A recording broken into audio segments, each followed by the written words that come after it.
στη Σύμβαση Γενοκτονίας υπό το πρίσμα των αναφορών Ruhashkiko 1978 και Whittaker 1985, τι θα είχε πει ο Ραφαέλ Lemkin. Κύριε Jacobs, if you may. In 1925, the German and formerly Jewish journalist and satirist Kurt Tucholsky wrote a piece not once but twice, 28 August and 10 September, entitled initially Französische Witze, French jokes, and then noch einmal Französische Witze, once again French jokes, in the newspaper Russische Zeitung, and said the following: Darauf sagt ein Diplomat von Quai d'Orsay, der Krieg, ich kann das nicht so schrecklich finden. Der Tod eines Menschen, das ist eine Katastrophe. 100,000 tot, das ist eine Statistik. At which a diplomat from the French Ministry of Foreign Affairs replied, the war, I can't find it too terrible. The death of one man, that is a catastrophe.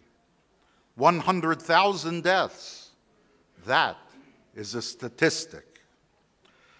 Falsely attributed to Soviet dictator Joseph Stalin, that which brings us together, the 100th anniversary of the genocide of the Greeks of Pontus, together with that of the Armenians and the Assyrians, was for Raphael Lemkin, author of our word genocide, and father of the Genocide Convention, as his grave marker in New York reads, not solely a statistic and not solely a physical genocide, but consistently emblematic of his twin concerns of barbarism, the destruction of peoples, and vandalism, the destruction of cultures. How so? 5 chapters of Lemkin's largely unwritten and unpublished 3-volume masterwork, History of Genocide, Antiquity, Middle Ages, Modern Times, would have addressed the Greek genocide from several perspectives. In Volume 1, Chapter 9, Genocide in Ancient Greece. From Volume 3, Chapter 5, Genocide against the Greeks. Chapter 6, Chios.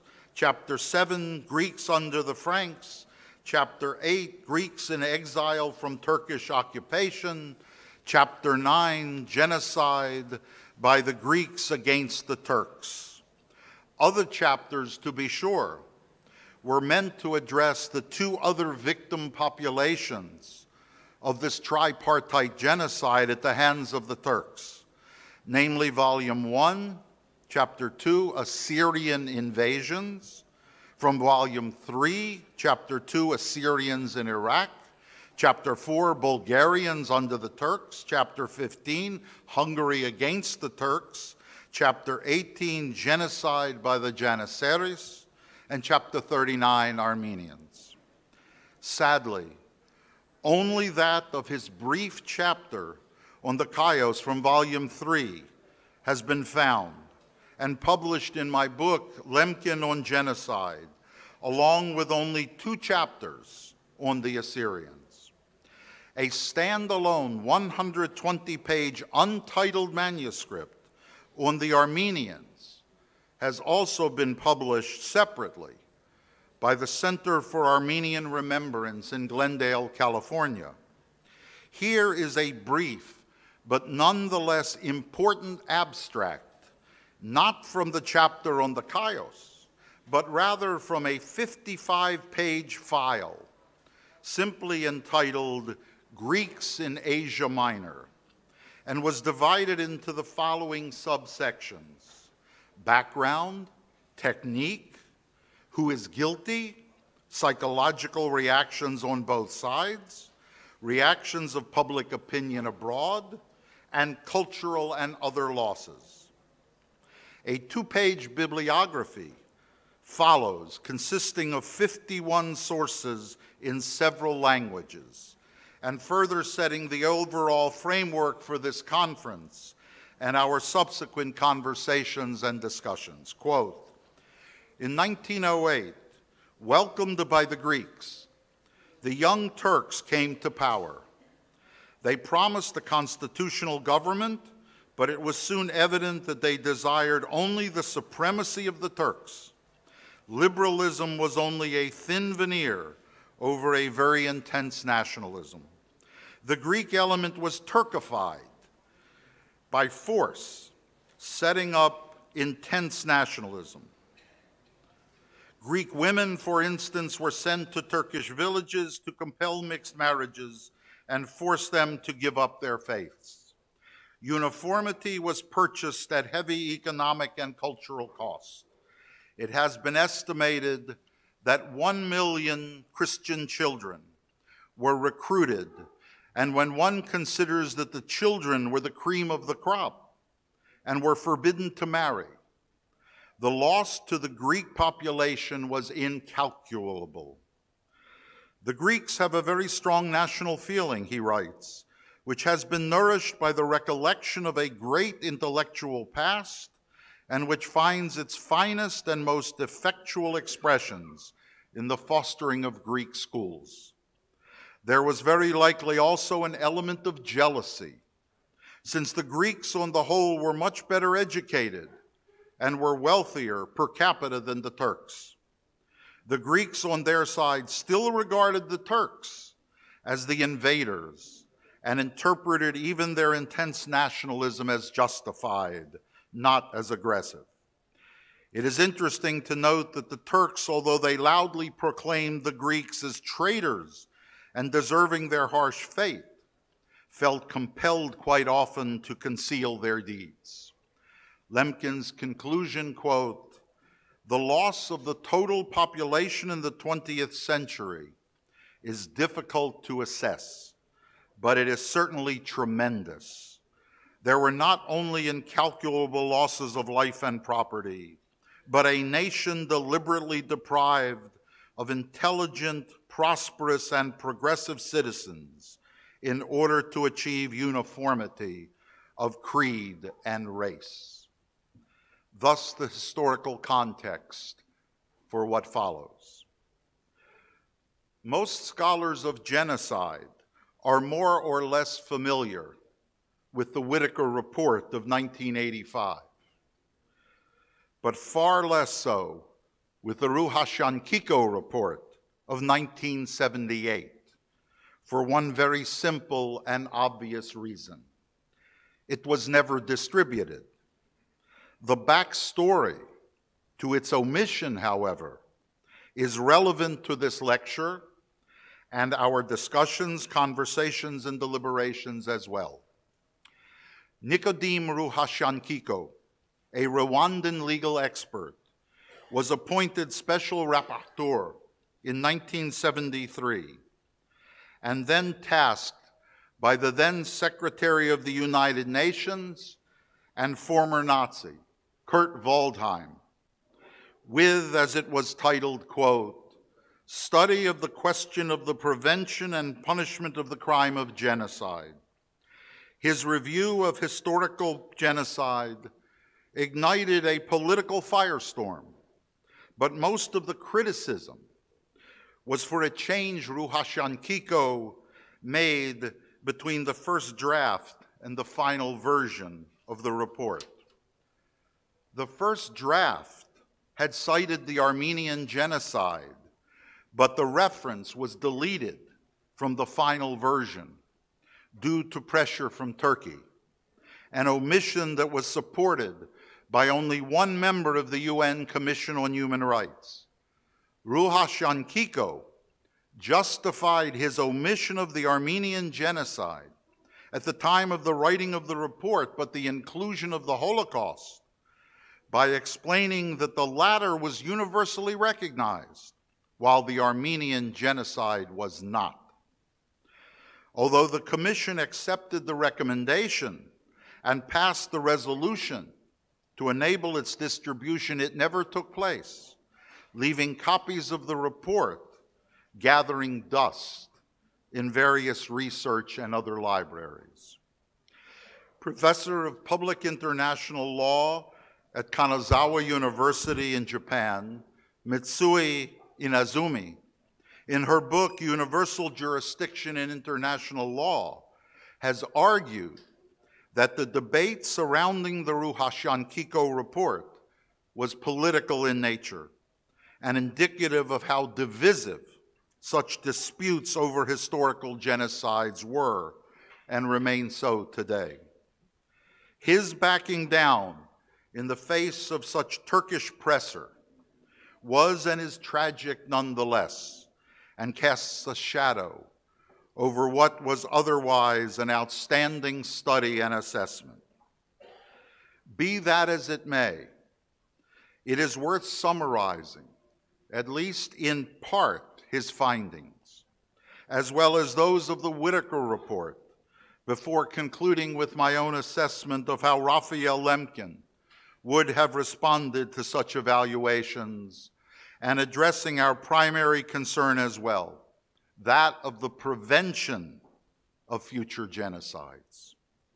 In nearly 200 packed and tightly spaced and tightly written single-spaced type pages, Ruhashkiko did survey the Genocide Convention, the overall historical and political contents which gave rise to it, arguments for and against various sections of the document, and his own assessments before concluding with his own recommendations. For example, early on, he comments on the issue of the exclusion of political genocides, political groups, at the insistence of the USSR, an issue we know only too well, to which Lemkin was committed to including, but was persuaded nonetheless to surrender in exchange for its passage, by writing, "Should the adoption of the new international instruments on genocide be contemplated, the special rapporteur is of the opinion that it would not be desirable to include political and other groups among the protected groups, in that a consequence of such inclusion would be to prevent some states from becoming parties to the new instrument." He also believed that the other international instruments, such as the Universal Declaration of Human Rights and the International Covenant on Civil and Political Rights, effectively protect political groups without jeopardizing the objectives pursued with regard to the prevention of the crime of genocide. Only 3 pages later, he comments on the still thorny issue of intent and the difficulties ascertaining such an issue still being discussed today. In the view of the special rapporteur, the elimination of the element of intent would efface any distinction between genocide and ordinary murder, and also, as will be explained below, between genocide and war crimes. Also contained within the report are 2 concerns that he addressed, neither of which is currently applicable: the situation of apartheid in South Africa and European colonialism. Further into the body of the report, Ruhashkiko proffers the suggestion of an international criminal court well in advance of the establishment of the ICC in 2002 after its approval in 1999. Perhaps more intriguing, though not fully spelled out, is his comment that the special rapporteur believes the 1948 convention can only be considered a point of departure in the adoption of effective international measures to prevent and punish genocide. Today, it must be noted that there is indeed a growing body of UN literature surrounding the concept of genocide, including a whole host of documents, reports, resolutions, statements, speeches, events, and observances. Yet genocide remains ever present. Significantly, and I'm going to omit the quotations because of the interest of time and discussion, In two different places, Ruhashkiko addresses cultural genocide and ethnocide and ecocide. Before concluding his report with a series of recommendations, Ruhashkiko addresses three other substantive issues, however briefly. Number one, the special rapporteur proposes to make a general survey of opinions on the causes of genocide, which for him were four: war, racism, colonialism, and religious intolerance, and then on means of prevention, other than those of a juridical nature. Number two, he addresses the etiology of genocide and suggests that it requires further study. And number three, he stresses and wishes to place major importance on preventative measures of an educational and informative nature designed to combat prejudices, hatred, and discrimination of any kind, deriving from national, ethnic, racial, or religious differences and theories, ideologies, and practices based on terror, racial incitement, or any other form of collective hatred, and to promote a spirit of peace, understanding, and mutual respect and comprehension between peoples and different human groups. Thus, summarily, in only 2 pages, Ruhashkiko lays out his 8 recommendations. I'm not going to read them. I do have hard copy if you are interested, but I wish to direct your attention specifically to the following. In recommendation 2, he addresses the question of propaganda. Question 5, or recommendation 5, I find the most interesting of all, where he talks about Nazism and Nazi-like ideologies still with us today, and suggests that as his recommendation, the United Nations with other organizations increase public awareness of the dangers of a resurgence of Nazism. Now remember, the report was written in 1978. This is the end of 2019, and we are still dealing with neo-Nazism. And number 6, he talks about religious intolerance, which I will address concretely at the end of this lecture.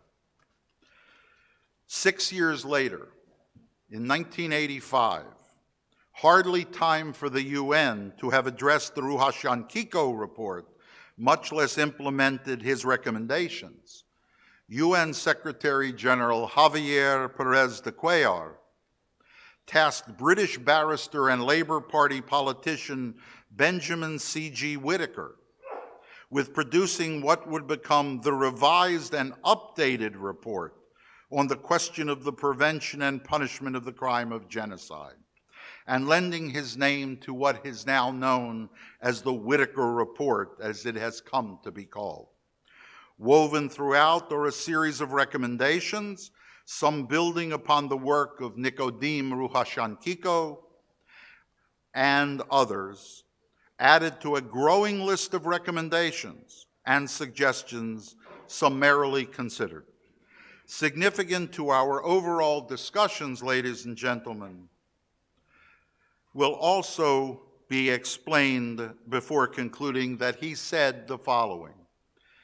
The 1948 Convention recognized that intervention may be justified to prevent or suppress such acts and to punish those responsible, whether they are constitutionally responsible rulers, public officials, or private individuals.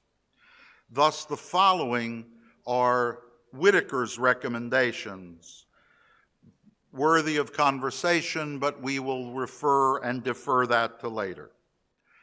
I direct your attention specifically in number 1, that the definition of victim groups should be extended to include a sexual group, such as women, men, or homosexuals. In number 6, to include a state responsibility together with reparations, which will be addressed at this conference. Number 7, the issue of extradition. Number 9, a data bank or of continuously updated information and the development of a United Nations satellite communications network. In number 10, to analyze the causes. In number 11, to construct an educational program. In number 13, to construct an early warning system to help save thousands of lives.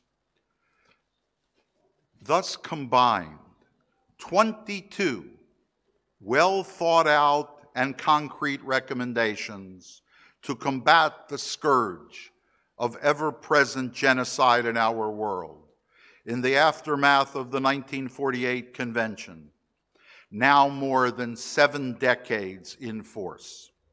So few implemented, and thus support for the South African attorney and later professor of sociology at UCLA, the late Leo Cooper's impassioned critique vis-a-vis the seeming impotence of the United Nations to address genocide in his 1985 book, The Prevention of Genocide, and building upon his earlier text, Genocide, Its Political Use in the 20th Century.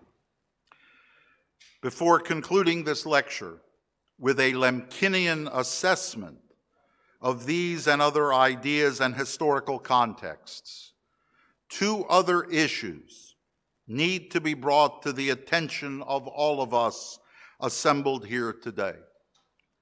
Number 1, the thoroughly misunderstood notion of nation-state sovereignty, über alles, in the aftermath of the 1648 Treaty of Westphalia.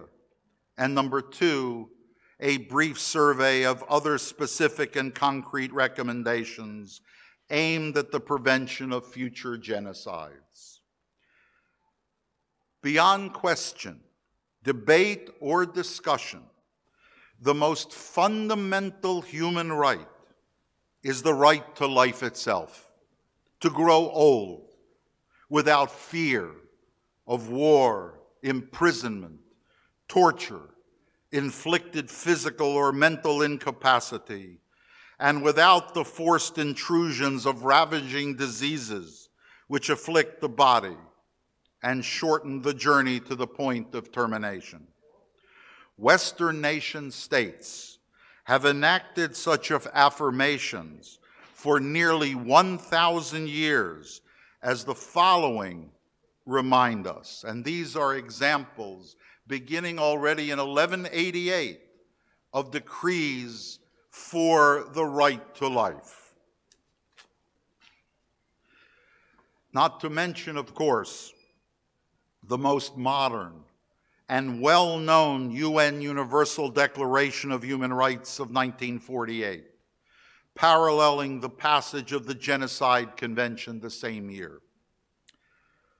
What has, however, continuously prevented the universal recognition of this right to life, and with it a true deterrent to preventing or intervening to prevent or stopping from continuing acts of genocide, has been the evolving misunderstanding of the 1648 Treaty of Westphalia as somehow enshrining the idea and ideal of nation-state sovereignty as above all other seemingly sanctified values of human intercourse and interaction. Such a misreading has led to this point prevented fully successful political, economic, social, and/or military interventions, while millions of innocent victims, children, women, and men, have paid the price of both impotence and inaction with their very lives. And here it is imperative to note that we must remind ourselves that at least for Raphael Lemkin, the crime of genocide was one inflicted on humanity in war and peace. The Peace of Westphalia, Westphalische Friede, was a series of peace treaties signed between May and October in 1648 in the Westphalian cities of Osnabrück and Münster, largely ending the European wars of religion, including the 30 Years' War. The treaties of Westphalia ended a period of European history which caused the deaths of approximately 8 million people. Most scholars, both within the academic discipline of political science and without, as well as journalists, politicians, and sovereigns, have long identified the Peace of Westphalia as the beginning of the international system based on the supposed concept of Westphalian sovereignty, which was specific and neither universal nor intended applicable beyond those signatories. For now more than 350 years, nation-state sovereignty has been enshrined in international law, coupled with the ongoing refusal of other nation-states to intervene and/or interfere in the internal activities of any given nation-state, once such a declaration of civil unrest and/or internal conflict has been publicly announced, either formally or informally. The failure to act in cases of genocide has been the most tragic result. In the introduction to their text Beyond Westphalia, State Sovereignty and International Intervention, 25 years ago, Jean Lyons and Michael Mastranduno raised the very questions, the answers to which still carry the heavy weight of addressing breaking the genocidal cycle. These were their questions.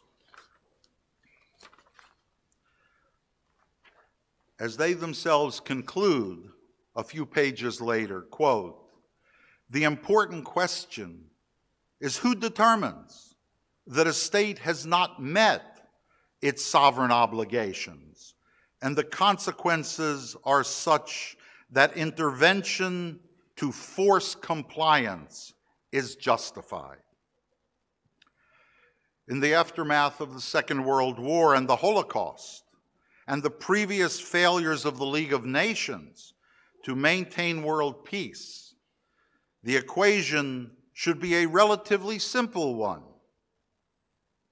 World peace, internationally and nationally, should fall under the purview of the collective body of those nation states who are members of the United Nations, as should anti-genocide, both prevention and intervention.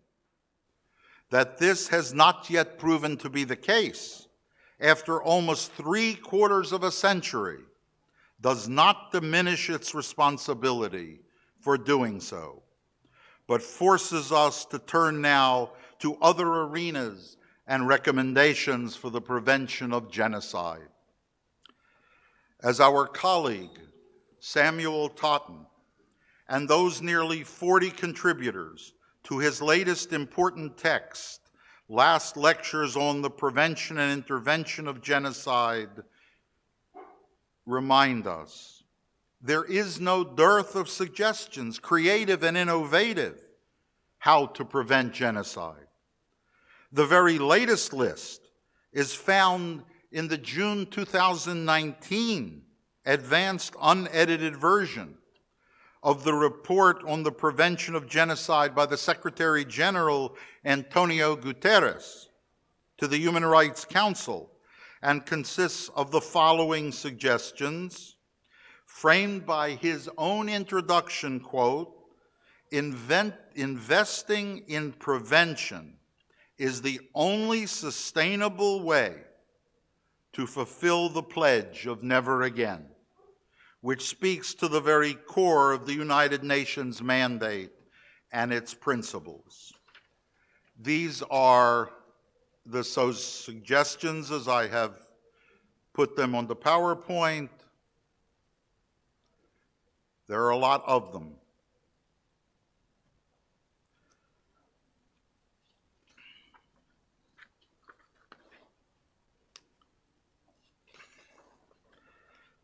Suggestions and recommendations abound. What remains lacking is our collective acknowledgement of our common humanity, our collective right to life, and our willingness to translate meaningful words into concrete actions.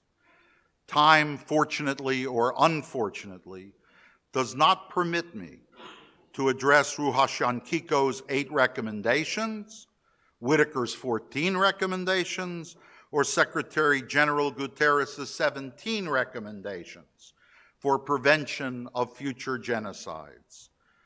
Before offering a Lemkinian conclusion, however, I offer my own 2 recommendations.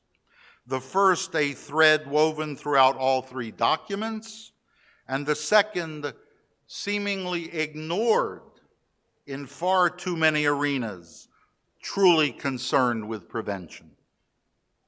First, every society, every nation state remains committed to the education of its young as a path to integrated citizenship for its present and future economic prosperity, for its political stability, for the defense of its citizenry, and for the protection of its geographic borders. Preventions of future genocides requires, nay, demands, of the United Nations and the various regional nation-state organizations, such as the European Union, the Organization of African States, and others, that they commit themselves to the development of a universal and international anti-genocide curriculum at all levels, from elementary age young people through college and university age young people, and that such a curriculum take as its starting point the preciousness, the sacrality of human existence, drawing upon the work of the generations in history, literature, political science, philosophy, psychology, sociology, and religious studies. That the UN, my recommendation, therefore initiate such an anti-genocide education task force, initially inviting its member states to commit themselves to sending as their representatives only those persons who, by virtue of their training, are themselves schooled in the education of the young, and that other international regional bodies be invited to do the same. And yes, those who come do so with the economic backing of their respective entities to pay their salaries, as well as those support personnel, office and equipment needs, etc. And that they do their work away from the prying eyes of the various media, social and others, which all too often inhibit or obstruct such vitally important and necessary work. A moment ago, I inserted by design the word sacrality into my first recommendation. I did so because the very reality of the world in which we live, the planet that we inhabit, is that the social construct we call religion is the one identifier and signifier which includes the largest number of persons, and further is the one entity that truly unites us, even in our diversity. now more than 100 years old, 125 years old, the Parliament of the World's Religions has met 7 times, the last meeting only 1 year ago in Toronto, Canada. Previously, the world's religious assemblages have met in 1893 in Chicago, in 1993 also in Chicago with 8,000 persons in attendance, in 1999 in Cape Town, South Africa, 7,000 persons, in 2004 in Barcelona, 8,900 persons, 2009 in Melbourne, Australia, 6,000 persons, 2015 in Salt Lake City, 8,900 persons in attendance. Its purpose, to bring people of faith together, to work for a more just, peaceable, and sustainable world, leading and high-ranking clergy, representing the multiplicity of the world's faiths, scholars and practitioners, all gather together, pray together, break bread together, and unite together on issues of world concern, which brings them together rather than divides them. Contemplate momentarily, if you will, the possibility of the world's religious leaders endorsing such a curriculum and using their authority, their presence, and their vast constituencies to support such an effort. And because they already have in place, according to their website, a UN task force, challenge them, the world's religionists, to confront the United Nations Secretary General, to partner with them with the aforementioned Anti-Genocide Education Task Force. Raphael Lemkin taught all of us that one human being committed to making a difference can indeed change our world for the better. It is high time to honor both the man and his memory by taking it to the next level and educating the coming generations for prevention. Let me conclude. What indeed would Lemkin have made of the Ruhashkiko report of 1948, the Ruhashkiko report of 1978, the Whittaker report of 1985, and the Secretary General's report of 2019. First off, reading his writings, poring over his unpublished manuscripts, reading his autobiography, his interviews, and what others have said of him over the years, one cannot but conclude that he would have appreciated that the scourge of genocide continues to be something of vital concern for the world community. Second, Lemkin, the international lawyer, would, I believe, have responded positively not only to the 3 reports mentioned, but to their recommendations as well. And though he might very well have differed with Ruhashkiko over the inclusion of cultural genocide, and Whittaker over the inclusion of political and/or other groups, legally addressing other presently excluded groups with a concrete and realistic goal of broadening our understanding of victim groups would have evoked a positive reaction from him. Thirdly, Lemkin's commitment to law was not that of an armchair theorist, debating pros and cons vis-a-vis fine and/or finer points of law. Law was for him the arena whereby genocide could be stopped and/or prevented from happening again in the future. Having participated in the International Military Tribunal war crimes trial in Nuremberg, Germany in the aftermath of the Second World War in 1945-1946 as an advisor to Chief U.S. Prosecutor Robert Jackson, and having enabled his new word genocide to be included in the trial records themselves 17 times, though not in the 4-count indictment of the leaders of Nazi Germany, participation in a common plan or conspiracy for the accomplishment of a crime against peace, planning, initiating, and waging wars of aggression and other crimes against peace, participating in war crimes, and number 4, crimes against humanity. We need to conclude that Lemkin, too, would have appreciated the very real and practical consequences of his work, namely the International Criminal Court established in 2002, in the aftermath of the Rome Statutes of 1998, the International Criminal Tribunal for the former Yugoslavia established in 1993, and the International Criminal Tribunal for Rwanda established in 1994.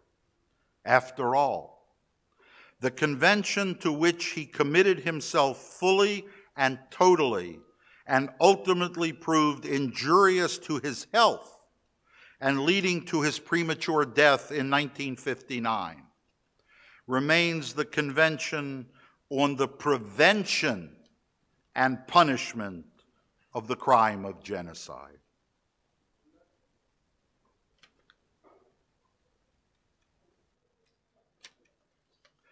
Fourthly, Lemkin the scholar, Lemkin the teacher, and Lemkin the professor demonstrated time and time again the necessity of educating our world about an old crime requiring a new term, that the teaching, study, research, and presentation of data-driven evidence, both historical and contemporary, of the world's genocides, is now fully recognized, along with and in the aftermath of Holocaust studies, as significantly contributing to world knowledge, and is indicative of the impact his thinking, his understanding, and his work continues to have on all who do this difficult and painful work in these dark vineyards.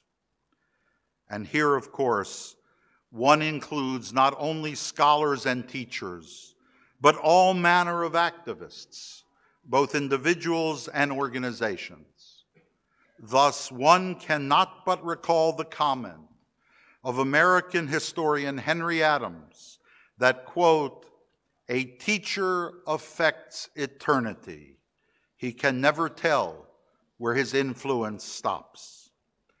Finally, Professor Mark Drumble of Washington and Lee University School of Law in Lexington, Virginia, has concluded with this provocative thought. What if Lemkin had pursued a different strategy? What if he had advanced genocide outside of the world of law and diplomacy and international conventions, and instead with the realm of plain social discourse at the national level?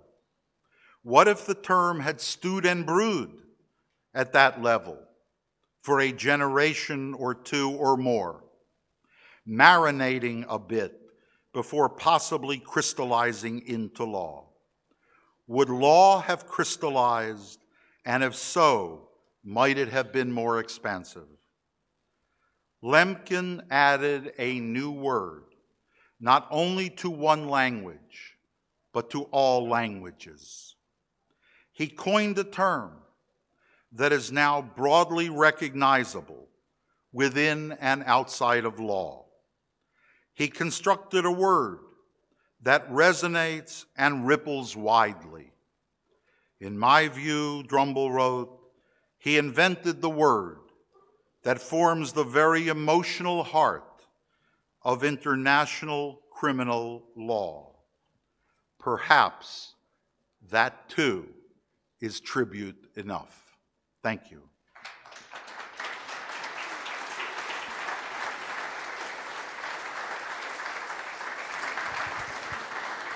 Thank you, Mr. Jacobs. Δεν ξέρω εάν θα υπάρχουν κάποιοι σύνεδροι οι οποίοι θέλουν να απευθύνουν ένα ερώτημα στον κύριο Jacobs. Νομίζω ότι... No. You were overwhelming the speech you delivered. Do you need...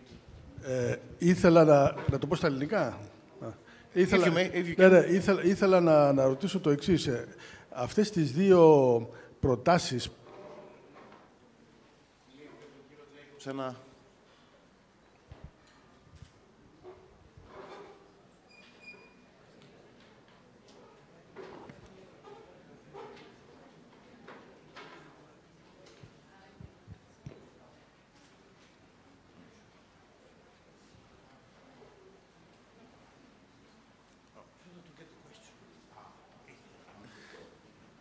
Thank you.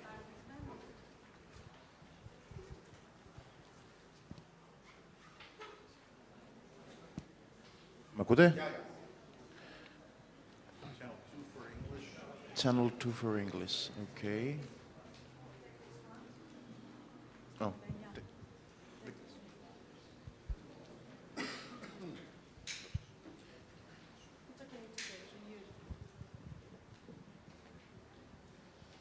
Νομίζω μπορείτε να απευθύνετε το ερώτημα.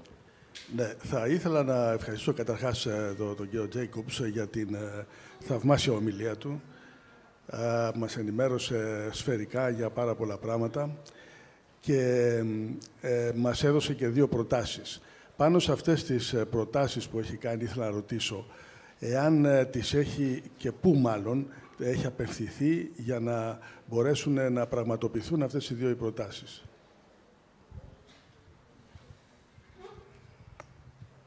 This is the first opportunity that I have had before an audience to put these proposals on the table.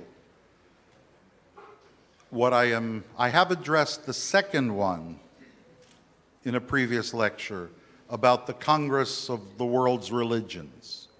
I did this 10 years ago. I think this is a place that people have not looked at, the Congress of the World's Religions. So I have talked about that. As a teacher, as a professor, as a student, I think that was a thread, developing a way to teach young people that is in all three reports, but they don't specify how to do it. Now, it is one thing to talk about teaching.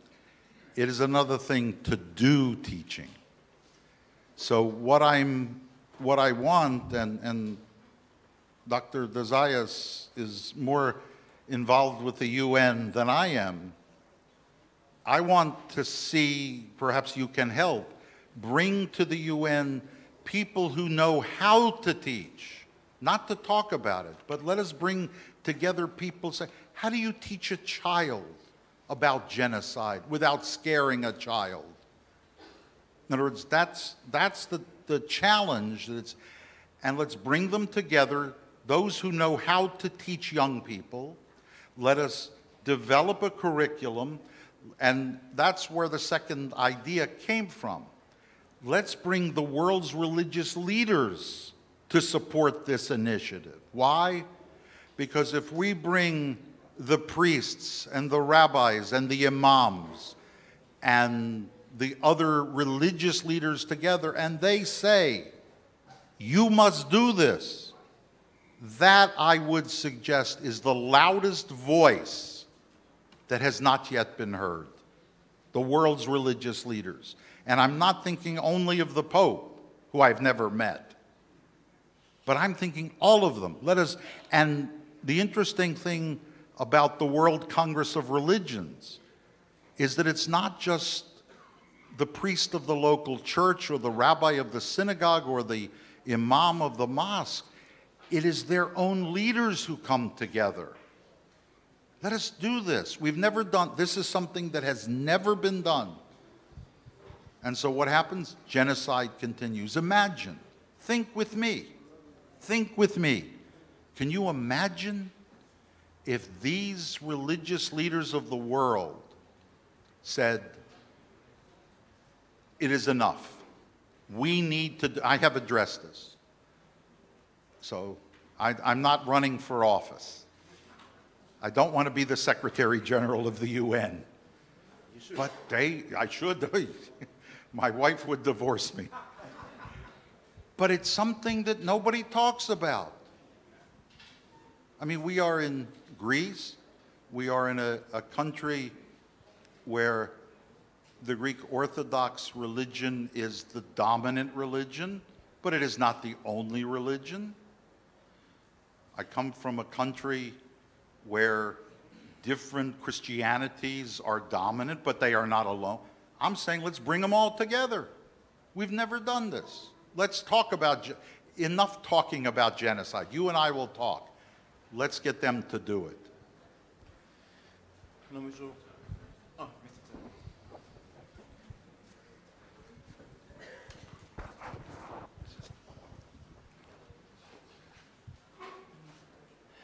I'm Israel Charney, and I'll be speaking tomorrow.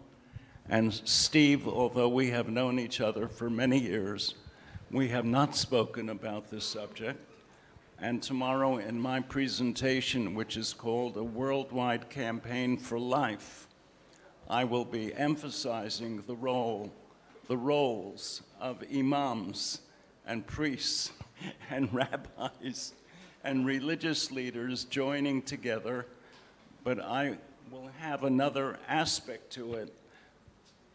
The religious leaders I will describe will be joined by basketball players and soccer players like Messi, and health heroes and military heroes, and a whole variety of representations of the leaderships of different peoples. But I wanted to make the point that I will be speaking a great deal about the religious leaders tomorrow. You should also know that Professor Charney was one of my teachers 30 years ago? Something 30 years ago. He taught me about what this means. Νομίζω ότι παρακαλώ μία ακόμα ερώτηση και δυστυχώς ο χρόνος μας πιέζει γιατί έχουμε ξεπεράσει. Είναι σύντομη η ερώτησή μου. Κύριε καθηγητά, μήπως κατά τη γνώμη σας θα έπρεπε να είχαμε ένα συντονιστικό όργανο εξόριστων γενοκτώνων λαών, ένα επιτελείο εξορία κάπου, για να συντονίσουμε τις ενέργειές μας και να διδάξουμε αυτούς τους δύο παραγράφους που μας δείξατε τώρα. Ευχαριστώ. Πάντως η ομιλία σας είναι πολύ εξαιρετική. Yes. Yeah, that would be my suggestion, that we demand of the United Nations that they appoint an anti-genocide curriculum task force, a task force. That would be the coordinating body that would bring the religious and the teachers together under that. But the other thing that seems to me real, if these people are going to do this work, let us pay them for their work. Let us make sure they do not worry about what they are doing.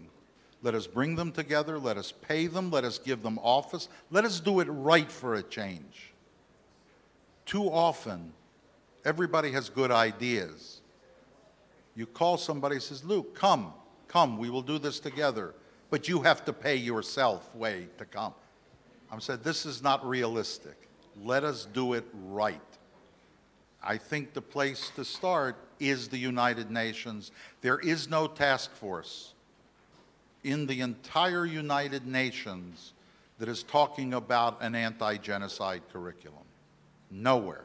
So yeah, I agree with you. Let us do it. You and I together will do it. We will do it together. Σας ευχαριστώ πολύ, κύριε Jacobs. Νομίζω ότι παρακολουθήσαμε όλοι συγκλονισμένοι την αρχική τοποθέτηση του συνεδρίου και τόσο και με την εισήγησή σας, όσο και με τις παρεμβάσεις και την παρέμβαση του κ. Τσάρνη, προσδοκούμε να δούμε τι επόμενο μας επιφυλάσσει το συνέδριο και τα συμπεράσματα του συνεδρίου. Νομίζω ότι είναι μια πραγματική κοσμογονία για τα ελληνικά, για τα ποντιακά δεδομένα. Δυστυχώς, λόγω της μικρής καθυστέρησης στην έναρξη, δεν έχουμε άλλο χρόνο για ερωτήσεις, όπως επίσης δεν θα πραγματοποιηθεί και διάλειμμα και θα προχωρήσουμε στην επόμενη εισήγηση, προκειμένου να μην αδικηθούν οι επόμενοι εισηγητές. Σας ευχαριστώ πολύ και, όπως είπα, ήταν τιμή μου να κάθομαι δίπλα σας σε έναν άνθρωπο με τέτοιο βιογραφικό και προπάντων έναν υπέροχο άνθρωπο.